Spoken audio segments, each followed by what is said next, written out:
Good evening, Richmond County students, families, staff, community members. My name's Haley LaQuesta, Director of Media and PR here at the Richmond County School System, and I'm pleased to welcome you to yet another installment of our virtual town hall series.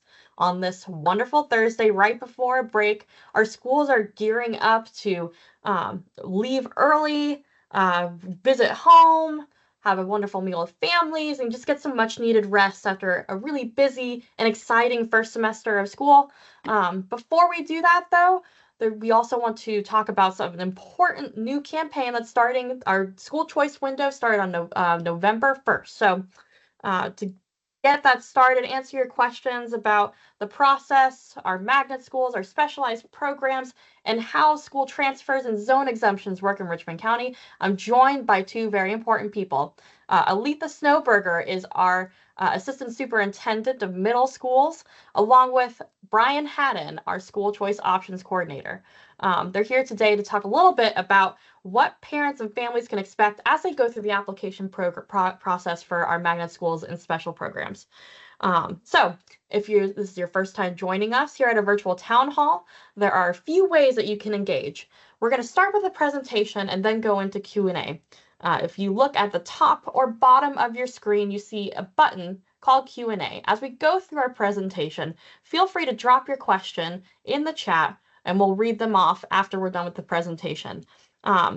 We don't get into specifics about your child's situation. If you need some follow-up directly from Mr. Haddon or Ms. Snowberger, feel free to leave your contact information and we'll follow up with you personally. But we want to answer your questions about the testing process, about what to expect, about timelines, and everything that you need to know to apply for school choice. That being said, Ms. Snowberger and Mr. Haddon, thank you for joining us. Thank you for having us. We look forward to engaging with our stakeholders and making sure that everybody knows about our wonderful school choice options here in Richmond County. All right, so we'll get started. Is that okay, Ms. LaQuesta, with our presentation? Absolutely, take it away. Okay, so there we go. All right, so good evening, stakeholders of Richmond County.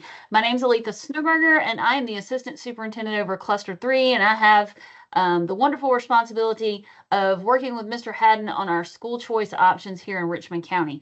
So I'm going to spend a little time this evening just discussing our school choice options that are available to students and families and about how you access the application online and the timelines that we have for you today. So, as you know, our vision and mission in Richmond County and our belief statements embody everything that we are doing here to support your students and our families in the Richmond County school system. Our mission of empowering every learner every day is an important part of what makes these school choice options available here in Richmond County. So we want to spend some time tonight just making sure that you know all the options available to your students. You may have heard about our new strategic map that's going to lead us to the work all the way from now to 2030. And one of our reasons for doing these wonderful town hall meetings is to increase our stakeholder engagement and communication and to give you an opportunity and a voice to ask questions and learn more about the wonderful work we're doing in our school system. So today we're going to talk about what school choice is, the types of school choice you have available to you in the Richmond County school system, touch briefly on the timeline for our magnet schools and our special program applications, and then talk about our communication where you can access information for your family. So why do we even offer school choice? What is school choice? The good news is Richmond County school system has offered school choice for a long time, all the way back into the 80s. However, in 2011, the state legislature passed the Public School Choice Act, and that meant that school systems across the state were required to offer some form of school choice. And through legislation, we have two forms of school choice, and those are House Bill 251 and House Bill 224. And I'll talk to you briefly about each one of those so you can understand what those are. Our high school students, we have a lot of school-based high school choices for students to help them with interest programs, workforce development, earning credit, high school credit while working, and catching up in some classes they may be behind in. So we'll talk a little bit about those, and then we'll take a look and highlight our specialized programs at every grade level, as well as our dedicated magnet schools. So let's talk first about House Bill 224. That might be the piece of legislation that our community knows the least about, but we know that in Augusta, we are a military community. We appreciate the service of all of our enlisted soldiers who come to us and come in and out through Fort Gordon. My father was one of those, and that's how my family ended up in Augusta, because he retired from Fort Gordon. So we know the value of military service, and if we have any military families on, thank you for your service. House Bill 224 is specifically for our military families, for those who come in and out of our school system, not on a traditional calendar. So it allows military families who reside in our school system to attend public schools within a list of available ones that have space to accommodate them. And that list is always housed on our school district website under our school choice tab. Mr. Haddon later can show you how to access that list on the website. But if a military family PCS is in, within the first 30 days of their enrollment, they have the ability to take advantage of a House Bill 224 application to change schools based on available space in those schools. Parents do have to provide transportation if you are attending a school on that school choice list that is outside of your zone.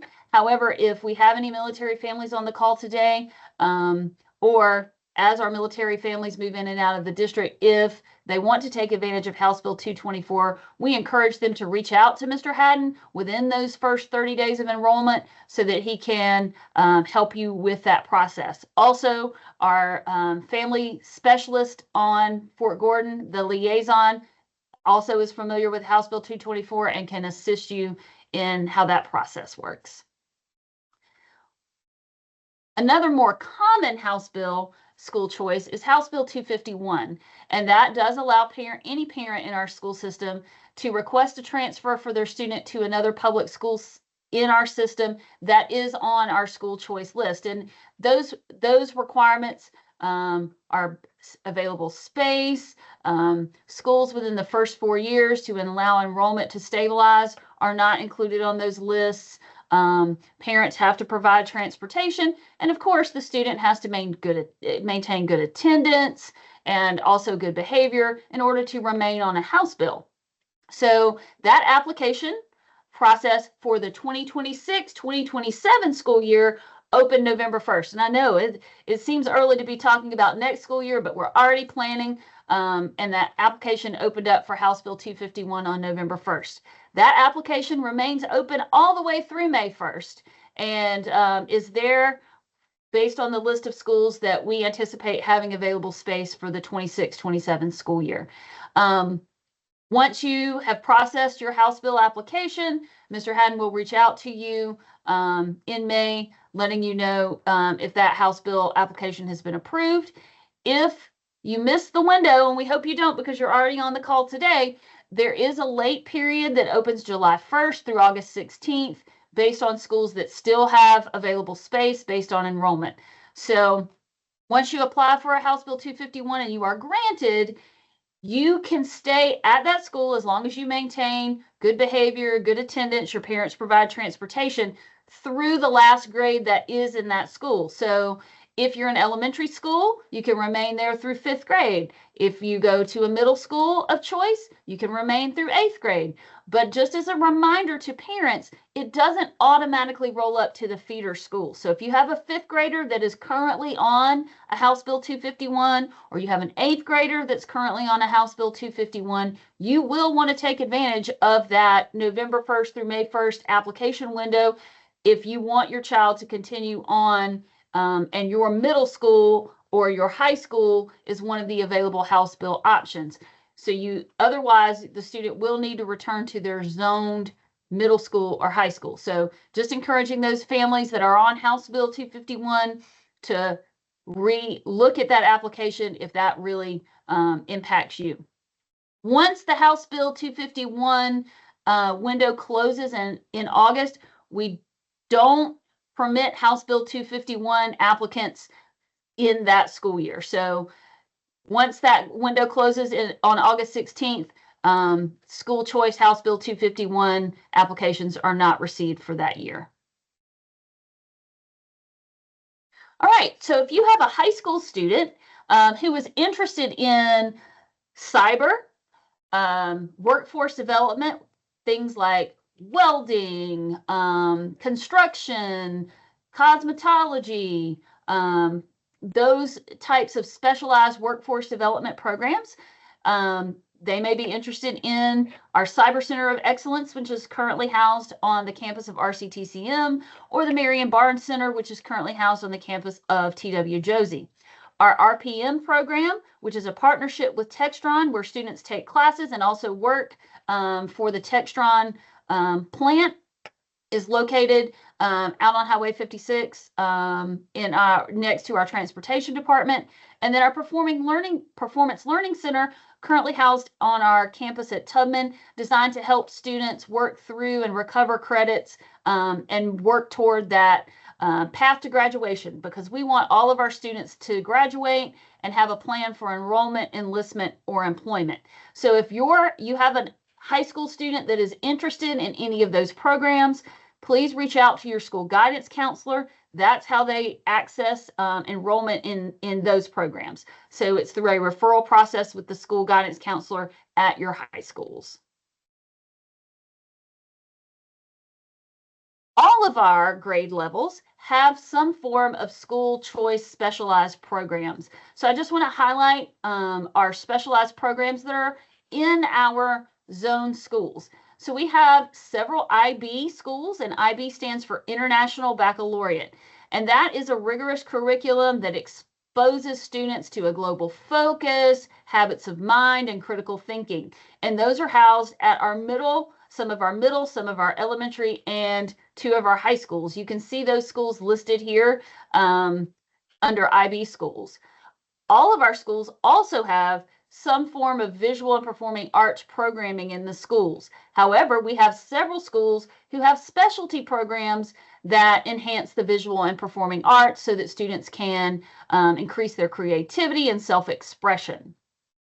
Our STEAM Ahead initiative throughout our district focuses on those STEAM programming, and STEAM stands for Science, Technology, Engineering, Arts, and Math. That's what the A stands for. But we have several schools who have really adopted a STEAM focus, and you see those schools listed. And then we have our high school students who are interested in advanced placement coursework. And so all of our high schools offer some advanced placement courses, but we have 2 high schools that offer a larger extent choice program for AP courses. And if you're not familiar with what AP courses are, those classes are high-paced, rigorous, college-level coursework where students who engage in that coursework then are eligible to take an advanced placement exam in May. And if they pass with it's out of 5 with a score of 3 or better, many colleges and universities will award some sort of college credit depending on your child's major and their requirements. It's different for each college and university, but advanced placement coursework, if a student engages in those exams and is successful, is able to earn some sort of college credit at many of our colleges and universities. So Laney and Westside both have AP academies with additional AP course offerings for students who are interested in engaging in that form of school choice. Additionally, we have 4 dedicated magnet schools. You will see A.R. Johnson Health Science and Engineering Magnet School for students in grades 6 through 12, C.T. Walker Traditional Magnet School, which are for students grades K through 5, Davidson Fine Arts Magnet, grades 6 through 12, and Richmond County Technical Career Magnet School, which you may hear referenced as RCTCM, grades 6 through 12. So both these programs here listed as well as our dedicated magnet schools, the application window is now open for those schools to apply. And that application opened November 1st, and the closing of that application is on January 9th. Once the application closes, students will be scheduled for, when you fill out the application, students are scheduled for a test date and time, and then decision letters about your student status are mailed in March. There is an additional application window, and we know you're on this call, so you'll apply now if you're interested in those programs.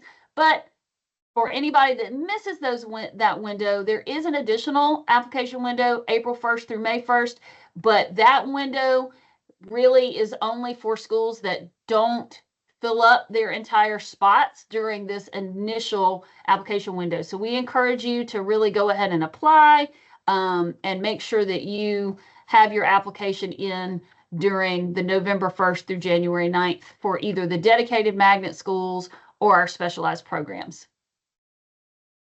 So I hope if you're on this call and you have a student in the Richmond County school system, in the mail, you received our fabulous school choice guide. Thank you to Haley LaQuesta and her communications team for putting that together.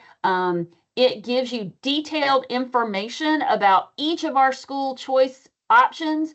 It talks to you about the process for applying, gives you some frequently asked questions, and really gives you the information that you will need to really help guide your student choices. And I know our comms team just dropped a link to that school choice guide in the chat. If you didn't get it in the mail, make sure your Infinite Campus information is up to date so that we can make sure we can contact you with this kind of great information. But on the screen, you will see a detailed application timeline. Like we said, the magnet schools and specialized programs, that application opened November 1st. So did our House Bill application for House Bill 251. But our magnet school and specialized programs, the date for the closing of that initial application is January 9th. When you fill out that application, you'll be scheduled for testing, and you get to select either January 28th or January 31st. If you are selected for a Davidson audition, that audition is on February 13th. And then we do email decision letters March 6th. So that's why you definitely want to make sure when you fill out that application that you put in there an email that you want to be contacted with for updates to your application, as well as the ultimate decision letter. Everyone gets a decision letter regardless of their application status, so that you are prepared for enrollment for your child next year if it's in one of our magnet schools and specialized programs, or if we encourage your child to reapply. Also, you have the spring application window and those dates that we talked about. There's a spring testing, a spring Davidson Fine Arts audition if they have space available, and then decision letters in that late period mailed in June. All right, thank you so much, Ms. Snowberger. So if you look on your screen here, we have our link to our school choice page, and here's an example of the mailer that all of our families received, along with some special dates, all those application dates that we were talking about. So check your mail, visit our website, or visit your school's front office, because we also dropped off copies there. That being said, we are now entering the Q&A portion of our event. So if you submitted a question to our form ahead of time, we'll be asking those questions. And if you're just joining us, or you joined in the middle of our presentation, you can always click the Q&A button at the top and the bottom of your screen to submit your question. If you want personal follow-up, perhaps you have something specific about your child that we can't quite answer in a town hall setting, then feel free to add your contact information as well. So we'll bring on Mr. Haddon again and get started in asking some questions. Starting off, something that I have here, I have a question about testing. For magnet school testing, is there a preparation guide for elementary school levels? More specifically, guides that focus on preparing the kindergarten age children and first grade testers to sit in for the magnet school test. So certainly there is. I'm going to share my screen with you to go to our school choice site. Let's see.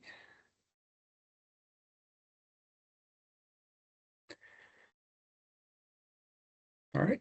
So on our school choice webpage, we have a section that is called, and so I should tell you exactly where the webpage is. It is actually rcboe.org/choice.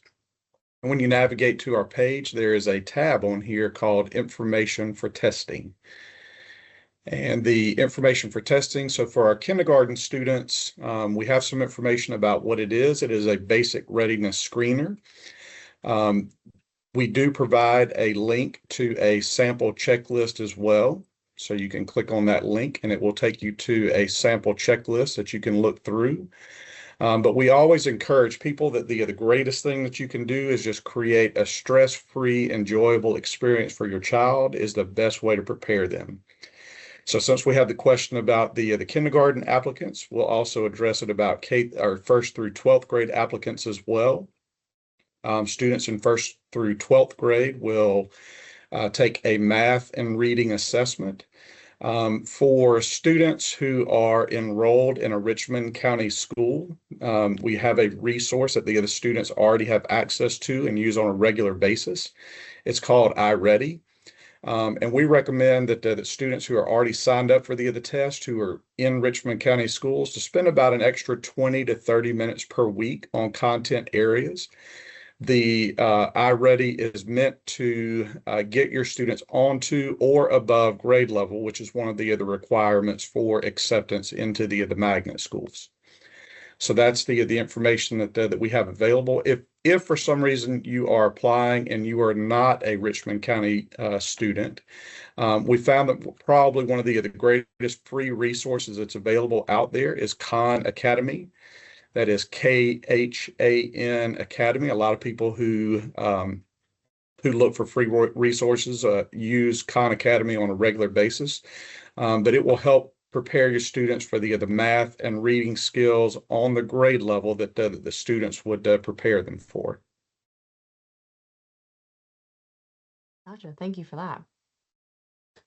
So, moving on to our next question. I have a question about athletics here for our magnet schools. So some magnet schools have athletic programs, some don't. There's a lot of that goes into why some programs are offered at some schools, not others. Perhaps Ms. Noberg can take this question. So can you give a little bit of an overview about athletics and how they relate to magnet schools and what our current policies are? Sure. So, like you said, Ms. LaQuesta, that many of our dedicated magnet schools have some sports. It depends on the school as to what sports. For example, Davidson has volleyball, A.R. Johnson has soccer. It just depends on the school. There's a list. You can go to the school's websites and take a look at the sports offerings that they have. If you choose a specialized program like our IB program at Richmond Academy or an AP Academy at Laney or Westside, the student then can participate at those enrolled schools for those sports because they're a student at those schools. However, I think the question also asked, could magnet school students participate at their zone school? And right now, that is not something that is permissible. So right now, magnet school students can participate in the sports that their magnet schools offer. And other students at their traditional high schools, if they're enrolled in those high schools, can participate at their schools. Gotcha. So really look through our school choice guides. Consider your comprehensive schools too as schools of choice as you're thinking about what's best for your child. Switching gears a little bit. What factors should parents consider when they're deciding whether to apply for a magnet program, a choice program, or a specialized program like RPM or the Marion Barnes Career Center? And maybe Brian can take this one. So there's a lot of different factors that could go into consideration for which magnet school you want to apply for, which specialized program that you want to apply for. In my humble opinion, the greatest factor that could be taken into consideration would be a student's interest. For example, Davidson Fine Arts is a fine arts magnet school. So students should have some interest in pursuing the fine arts programs. Now, that doesn't mean that you only have to do fine arts to attend Davidson, because they do have other options available, but that's what the focus is. If you have an interest in engineering or health sciences, then A.R. Johnson is our health science and engineering magnet school. And certainly all of our other programs are really geared more towards the interest of the students. But again, in my humble opinion, the greatest thing is the student interest in what area they want to pursue later on in life. I know, I wish I had these options when I was a kid. I remember, And I'll like, age myself a little bit. can I tag into that real quick? Oh yeah, go ahead. Go Yeah. ahead. So, and Brian is actually is spot on with like the high interest. For our high school programming, because you mentioned in your thing about RPM, definitely students who in that high school setting, those high school programs that are accessed through their guidance counselor are designed not only to help students ensure that they can earn those graduation credits, but we know that some students may need to earn an income while they are in high school. So a program like RPM is designed to help them be workforce ready. Many of our students from RPM go on to get jobs in manufacturing, which is a high need here in the Augusta area. So just making sure that you know your student and what your student needs best. If those programs, like the Cyber Center, if they are really interested in cyber security and going into that field in after high school graduation, those high interest programs for our high school students really help those students connect to what is going to help them be successful after high school. Mm-hmm. And preparing them for a lot of different pathways, not just a traditional college path, but maybe going right into the workforce and different kinds of certification. I know that through Marion Barnes, a lot of these guys are taking specialized courses and things like cosmetology, HVAC, things that are really marketable and successful careers, and you can work towards certification while you're in high school so that you can jumpstart your career, right after you graduate. Right. Many of them take end of pathway assessments that at the Marion Barnes Center that help them have industry certification upon graduation. So really giving them the skill sets to be successful from the time they leave high school. Yeah, and that's the goal. Ready for an ever-changing world. The next question here: can students apply to more than one magnet or specialty program at the same time? They can. Let me address House Bill 251 and magnet schools and specialized programs. So with House Bill 251, families can choose up to 3 choices. For the magnet schools and the specialized programs, families can actually choose up to 5 choices. Kind of switching back and forth with the House Bill 251, it's important to make additional choices, because sometimes when we determine our projected enrollment for the school, it may change by the time the application opens, or slots may be limited. So it's just important to have additional choices just in case you're not able to get into your first choice.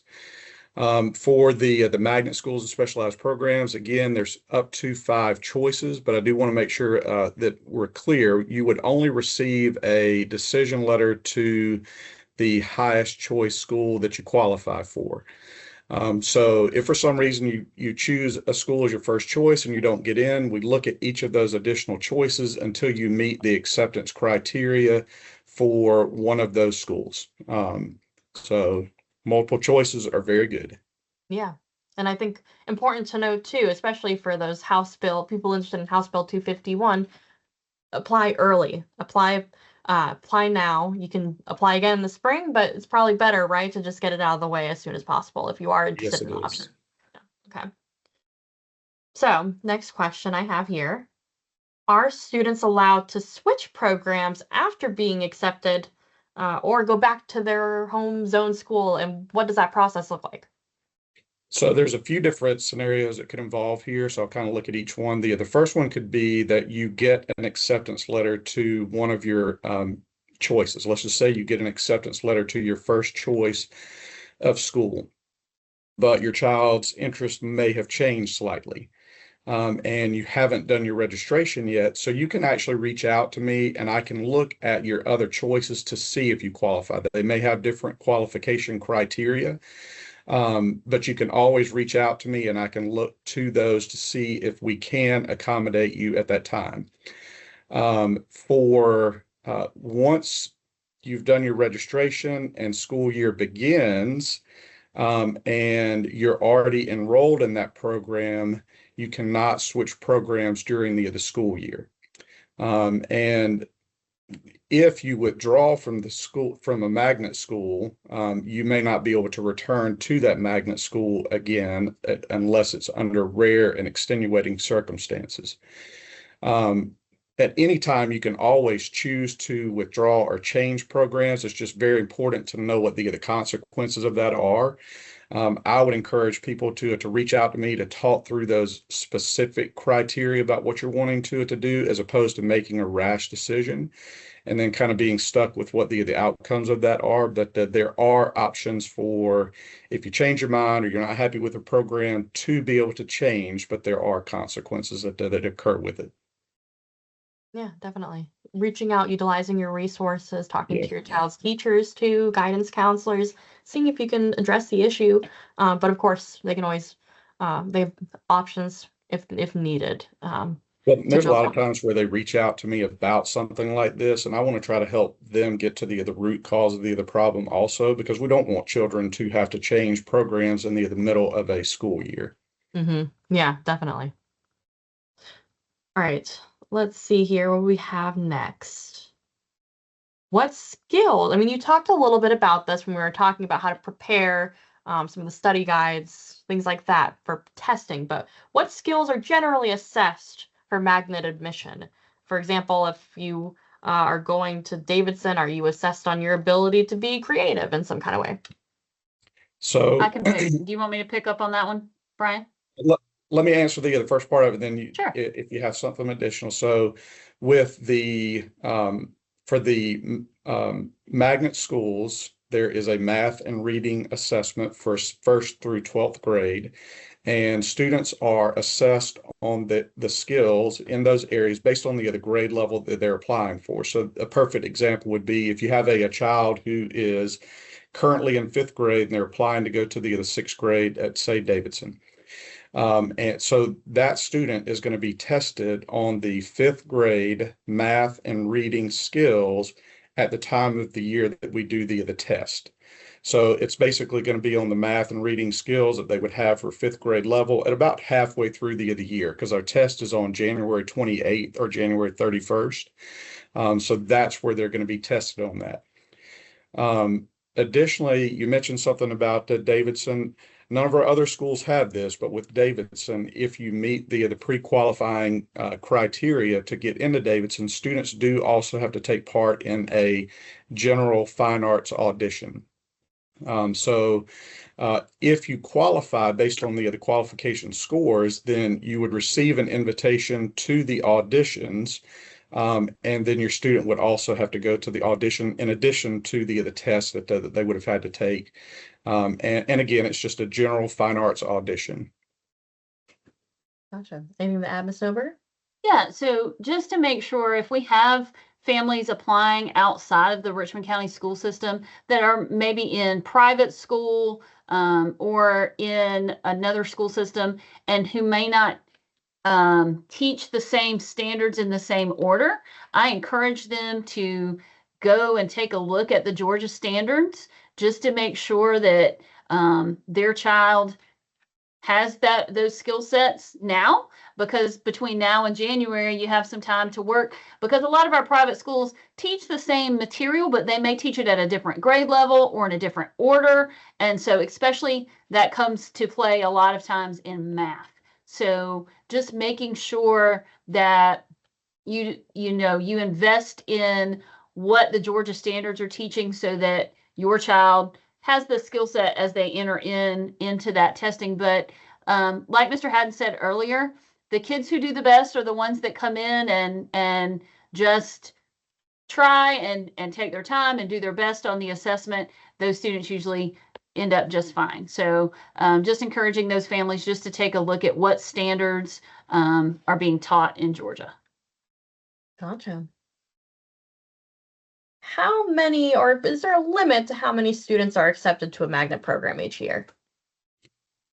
So there are, it is different between each school and each program. Generally, our most accepted positions are in the transition years going into sixth grade or going into ninth grade. That's where we're able to accept the most number of kids. But each school does have a limit to the number of students they can accept in each grade. Okay. And just to tag on, kindergarten as well for our K-5 schools. That's the biggest, obviously, enrollment. Also, too, just for you, those of you who are interested in those specialized programs that are housed in our zone schools, those schools are limited because the specialized choice students are in addition to their regular zoned enrollment. So there's not as many seats in those specialized programs, but they do accept students based on their projections and space available. Yeah, a lot of it's about the capacity. So speaking of capacity, how is space availability determined for those House Bill 251 transfers? So it's a little bit of a complex situation. So we have a report that we get each year from maintenance, and it provides us with the total square feet of each building. We also have the number of instructional units, which are basically just the classrooms within the building. And then we find out what the capacity for that building is. And so each October we run a report that has what the current enrollment for the schools are. Our district policy is that if a school is more than 90% of their enrollment capacity, then we can't list that school as one of our options. So a common question that I get is, why is this school or that school not listed on the list for school choice options? And it's because that school is over 90% of their capacity, or perhaps it could be state regulations require that if a school is newly opened within a period of 4 years, that we also can't list that school as one of our choice options. That's how the capacity is determined. A little bit of math, a lot of science, Yes. and a little bit of trying to tell the future, predicting the Yes. future. A little forecasting for sure. Yeah. Does House Bill 251 allow students to participate in extracurricular activities or athletics at the receiving school? So, for example, you're at Westside and you want to move to Laney, can that student participate in football or basketball at that receiving school? So it's situationally based. One thing that you said there would create a situation where you really need to reach out to the coach or athletic director or our athletic department here. Generally speaking, when students are entering ninth grade and they come on choice, they are eligible. However, if they transfer after their ninth grade year or during their ninth grade year or anytime during a school year and it is not a bona fide move, that can affect a student's eligibility. So before you make any choices or any decisions about this, it's very important that you know the answer to that question. Again, our best resources for that, you can call me, and if it's something that I know the answer to, I will answer it. But generally, I try to refer people to either the athletic director at the school or athletic department here at the central office. Yeah, okay. So important if you want to Yes. participate in sports. Yes. Extracurriculars, though, so like clubs and things like that, organizations, that kind of Yes. stuff. What about those? Yeah, they can participate in extracurricular activities at the school unless it is a state sanctioned event. That's the only time that it can affect the eligibility if it's a state sanctioned event. But all clubs and organizations within a school, students are welcome to participate in any of that when they attend on choice. Okay. So the things you might not think of, like our literary events, our one-act play competitions, those are all Georgia High School Association sanctioned events. And so, drama club, art club, any of those kind of clubs are open to students at those schools. But, you know, like Mr. Haddon said, the sanctioned events that are governed by the Georgia High School Association are the ones you have to submit eligibility for. Okay, thank you for that. Important considerations as you're thinking about your options. We're coming up on our last question here. So, last question, kind of related to House Bill 251. Can students return to their zone school if a program just isn't a good fit? I think we kind of answered this, but to close us out, is there anything else we want to say about moving back, and what do you do if your program isn't a good fit? Yeah, they're always welcome to move back. Generally, we would want to discourage it. I mean, and again, we want them to talk to us, and we want us to be able to have the opportunity to try to work through what the other concerns are with the other schools.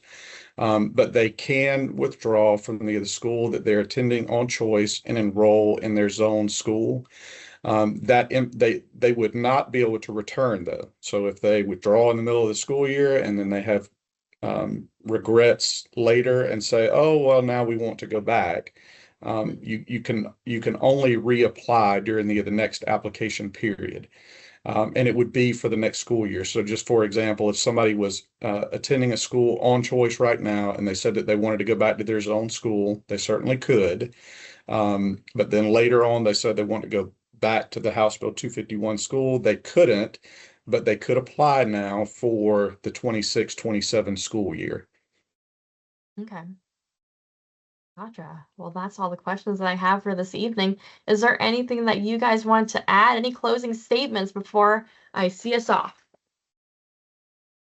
I would just encourage people to reach out to me directly if they have any questions. You know, a lot of the information that has been asked, we do have it on our district webpage, but there's a lot of information. So it helps sometimes when you have a resource that you can reach out to, and I'm more than happy to talk to people and clarify questions and help provide district resources that they may be asking for as well. Yeah, and those office hours are Monday through Friday, the school choice office, 8 to 5 at 706-826-1136. Is that right? That is correct. And I would say you can access our application at the top of the Richmond County Board of Education website, or go to the school choice page, or scan the QR code on the back of your school choice guide that you should have at your house that says start your application today. This is the best one. Get it in the mail. Hottest publication out right now from the Richmond County school system. Well, thank you so much, Ms. Noberger and Mr. Haddon, for your time today. This is wrapping up yet another virtual town hall event. If you submitted a question and shared your contact information, we'll share a frequently asked questions written guide talking about everything that we've answered today, along with a copy of the recording, so that if you need to go back, you can access these questions. Again, always feel free to reach out to us here at the Richmond County School System and take our survey. If you contacted us and asked a question, we're going to share a survey with you asking how we did and what you want to hear next. So with that being said, please enjoy your Thanksgiving break, enjoy your time with your family, and have some much needed rest. And we will see you when we return in December. Have a good night, everybody.